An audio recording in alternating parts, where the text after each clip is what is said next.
Hello and welcome to another video. Today we're taking a look at PDK Dragon. I haven't looked at a PDK list for a while. The deck I thought was PDK a while back actually wasn't, but they do run very similar base engines, and really it's just kind of a modified for the top end and maybe a couple of small things like Water of Orcas that aren't run in typical Dragon decks.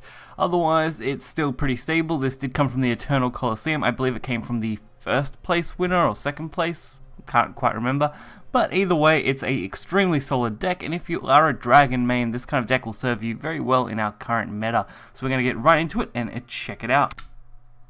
So the couple of matches I have today are both against Rune. It seems to be something that Dragon does reasonably well against, and it's also a reasonably fair matchup, as they tend to top out at about the same area, so definitely not too bad at all.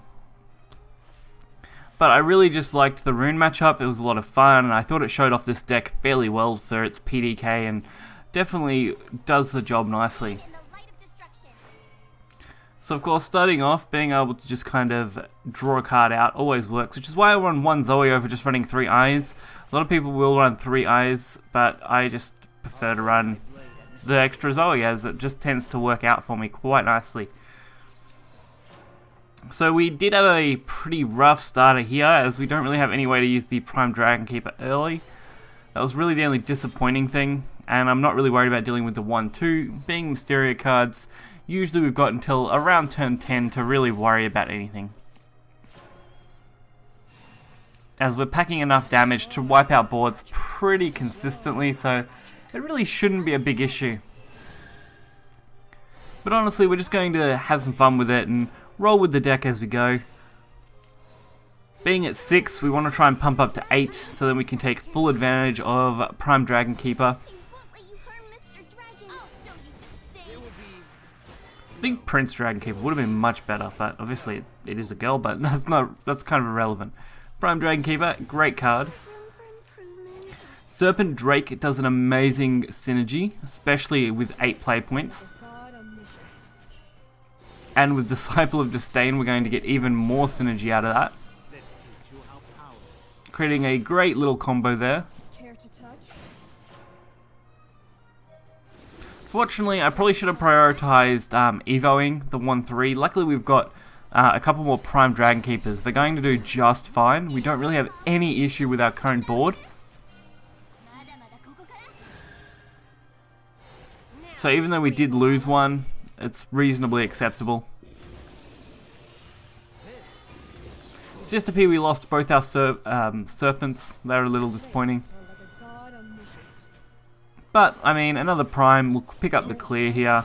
We're going to be able to play out a couple more followers to go along with Prime, get that damage in, and this time not miss the Evo on the Prime Dragon Keeper. Even though we do have a backup, this time I really want this 3-5 to survive, because next turn having 2 on board would be pretty devastating for our opponent, especially now that they've slammed down and summoning.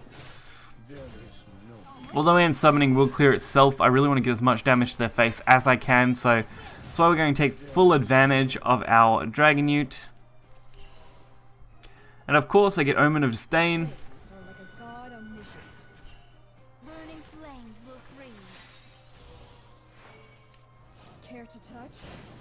But we're going to pretty much wipe this out without any need for Disdain at this point, and Disdain's going to be just kind of a nice extra to get us closer to lethal if we need to.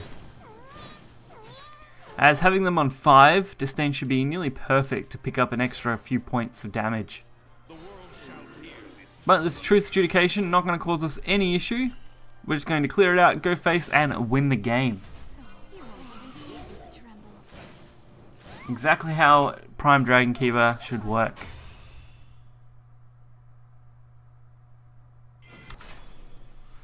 The deck really is a very solid Dragon variant. I was actually very impressed with how it's performing on ladder at the moment. Compared to a lot of other decks that I've been playing, I've played a few pretty janky things, of course, as you guys have seen, for both Unlimited and Rotation. And honestly, they don't do that great at climbing. They're mainly just for a little bit of fun and variation for the channel. But this kind of Dragon deck is very much a meta-style deck and does a wonderful job at doing so. I'm also not a big fan of the emotes in replays. Kinda wish they were removed. A little frustrating. Makes the recording just a little bit more stretched out sometimes. A little unnecessary. Servant of Disdain into Disciple of Disdain does give us the double draw. I actually love that early game combo. Always works out really nicely. And as you can tell, going for as much ramp in the early game as possible is always an advantage. I always try and mulligan out for a ramp if I can get it. Of course, going first does make my ramp slightly slower with Dragon Ute, but at the same time it does kind of counter for that, being one ahead of my opponent anyway. Of course, Nova Flare. At least we baited that out now and not later. So when we slam the board with something like Poseidon, it's going to be very hard for them to make a comeback. And we're already in at Prime Dragon Keeper range, which is perfect.